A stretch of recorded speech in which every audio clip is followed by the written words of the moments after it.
Alright, so this is how our clay ashtray dry in turned out. I really love how it looks. It's just a cute little tree with a beehive.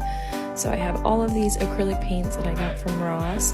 So we're just going to mess around and see how it turns out. I'm not sure if I'm going to add leaves or not. I kind of like the bare look of the branches, and I'm worried that the leaves might become too much, but we'll see. We'll play with it.